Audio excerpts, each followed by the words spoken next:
ప్రజాస్వామిక హక్కుల కోసం, రాజ్యాంగ విలువల కోసం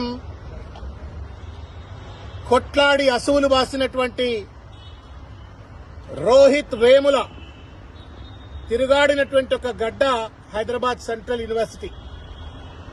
అటువంటి హైదరాబాద్ సెంట్రల్ యూనివర్సిటీ మేధావులు తిరుగాడే గడ్డ. అత్యధికంగా సమాజంలో చదువుకున్న వాళ్ళు ఉండేటువంటి ఒక హైదరాబాద్ సెంట్రల్ యూనివర్సిటీని ఇవాళ రేవంత్ రెడ్డి రాజ్యంలో ఒక రాక్షస రియల్ ఎస్టేట్ దందాకు పాల్పడుతూ ఇవాళ 400 ఎకరాల భూమిని ఇవాళ రియాల్టర్లకు కట్టబెట్టేందుకోసం అని చెప్పని భవిష్యత్ భారతదేశ విద్యార్థులందరి నోళ్లలో మన్నుగొట్టే విధంగా ఇవాళ భూమిని లాక్కునే ప్రయత్నం చేస్తా ఉంటే, రోహిత్ వేముల స్ఫూర్తితో ఇవాళ భూమిని కాపాడుకోవడం కోసం చెప్పని ఇవాళ విద్యార్థులు పెద్ద ఎత్తున ఇవాళ ఉద్యమం చేస్తే, వాళ్లపైన రేవంత్ రెడ్డి పోలీసులు అత్యంత దుర్మార్గమైనటువంటి ఒక దాష్టికానికి పాల్పడి వాళ్లపైన దాడులకు పాల్పడ్డారు. మహిళలు అని చెప్పి చూడకుండా, మహిళా కానిస్టేబుల్ కూడా లేకుండా వాళ్లను అరెస్ట్ చేసినారు. ఇవాళ మేము మాదాపూర్ పోలీస్ స్టేషన్ కు వచ్చి చూస్తే అత్యంత దయనీయమైనటువంటి సంఘటనలో ఇవాళ విద్యార్థులు ఉన్నటువంటి ఒక పరిస్థితి. వాళ్ళ కనీసం ఫస్ట్ ఎయిడ్ చేయలేదు, పొద్దున్న నుంచి తినడానికి తిండి కూడా ఇవ్వలేదు. వాళ్ళు చేసినటువంటి ఒక నేరం ఏందయ్యా అంటే, మా భూములు మాకు కావాలా అని చెప్పని వాళ్ళు ఈ విద్యార్థులకు చెందిన భూములు అప్పుడెప్పుడో 2300 ఎకరాల భూములు మా భవిష్యత్తు కోసం అని చెప్పించిండ్రు. మీ రియల్ ఎస్టేట్ దందా కోసం కాదు రేవంత్ రెడ్డి, మా భూములు మాకు కావాలా అంటే పోలీసుల పదగట్టాల కింద ఇవాళ ప్రజాస్వామిక హక్కును, విద్యార్థుల హక్కులను, విద్యార్థుల భవిష్యత్తును కాలరాసే విధంగా అరెస్ట్ చేసి వాళ్ళని ఇవాళ నానా హింసలకు పాల్పడే ఒక ప్రయత్నం చేస్తా ఉన్నారు. ఇదే విధంగా ఇవాళ రాయదుర్గం పోలీస్ స్టేషన్ లో ఇవాళ కొంతమంది విద్యార్థులు ఉన్నారు.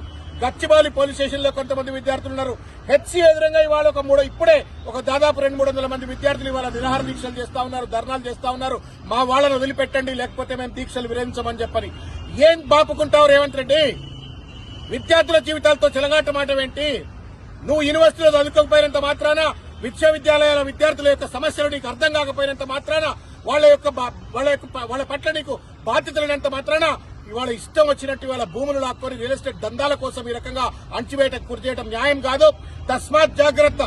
ఎవరెవరైతే విద్యార్థి లోకంతో కొట్లాడతారో, ఎవరెవరైతే విద్యార్థి లోకాన్ని అణచివేయాలని ప్రయత్నం చేస్తారో వాళ్ళందరూ చరిత్రలో మట్టి కొట్టుకుపోయినరు. రేవంత్ రెడ్డి నీకు కూడా అదే గట్టి పడుతుంది. దయచేసి మేము విజ్ఞప్తి చేస్తా ఉన్నాం, విద్యార్థుల పక్షాన విజ్ఞప్తి చేస్తా ఉన్నాం, తల్లిదండ్రుల పక్షాన విజ్ఞప్తి చేస్తా ఉన్నాం, తెలంగాణ సమాజం పట్ల తరఫు నుండి విజ్ఞప్తి చేస్తా ఉన్నాం. ఈ భూమి నీ తాతల ముత్తాతలది కాదు, మా తాత ముత్తాతలది కాదు, భవిష్యత్ తరాలది, భవిష్యత్ చదువుకునే పిల్లలది. అక్కడ ఫ్లోరా ఉంది, ఫౌనా ఉంది, తర్వాత అద్భుతమైన అటవీ ప్రాంతం ఉన్నది, రేర్ స్పీసెస్ ఉన్నాయి, రాళ్లు ఉన్నాయి, రప్పలున్నాయి. వీటన్నిటినీ కాదని పర్యావరణాన్ని విధ్వంసం చేసే విధంగా భూములను రియల్ ఎస్టేట్ దందాల కోసం నువ్వు పాల్పడతా ఉంటే చూస్తూ ఊరుకునే పరిస్థితి లేదు. మేము వెంటనే పోలీసు వారికి కూడా విజ్ఞప్తి చేస్తా ఉన్నాం, చేతులెత్తి నమస్కారం చేసి. ఆ పిల్లలంతా పోస్ట్ గ్రాడ్యుయేట్ స్టూడెంట్లు, ఎంఫిల్, పీహెచ్డీలు చదువుకున్నటువంటి వాళ్ళు, దేశంలో నలుమూల ప్రాంతాల నుంచి వచ్చినటువంటి వాళ్ళు, అంతంత హై క్వాలిఫైడ్ విద్యార్థులను పోలీస్ స్టేషన్ లో కింద కూర్చోబెట్టడము, వాళ్ళ పట్ల దాష్టికంగా వ్యవహరించడము న్యాయం కాదు. వెంటనే వారిని వదిలిపెట్టండి. వాళ్ళ హక్కు న్యాయబద్దమైనటువంటిది, రాజ్యాంగబద్దమైనటువంటిది. కాబట్టి దయచేసి మీరు రేవంత్ రెడ్డి మాయలో పడి ప్రజాస్వామిక హక్కులను పోలీసు వాళ్ళు కూడా కాలరాయొద్దు అని చెప్పని విజ్ఞప్తి చేస్తా ఉన్నాం.